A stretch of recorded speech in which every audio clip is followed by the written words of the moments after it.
I am here for the fourth time in front of this house asking about Nazanin Zaghari Ratcliffe.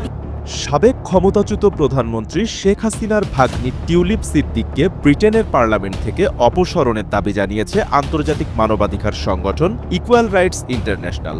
মঙ্গলবার স্থানীয় সময় দুপুরে British parliament স্কয়ারে আয়োজিত এক মানববন্ধনে এ দাবি জানানো হয়। এতে লন্ডনে বসবাসরত মানবাধিকার কর্মী সহ পেশাজীবীরা উপস্থিত ছিলেন।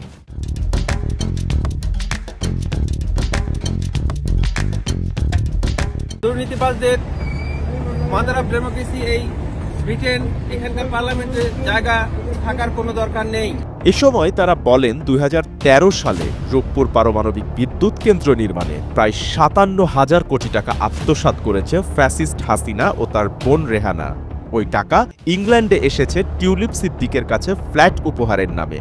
২০১৩ সালে রাশিয়ার সঙ্গে বাংলাদেশের যে রূপপুর পারমাণবিক বিদ্যুৎ চুক্তি হয়েছিল, সেখানে প্রায় ৫৫,০০০ কোটি টাকা দুর্নীতি হয়েছে শেখ রেহানা এবং শেখ হাসিনার নেতৃত্বে।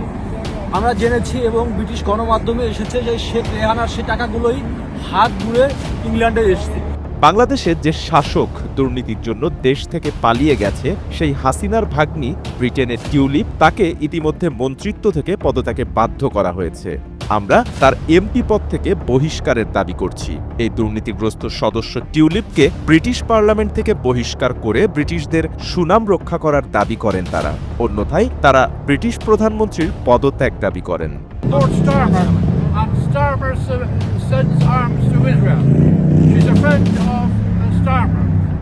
বাপ্পি খান, SA TV ডিজিটাল।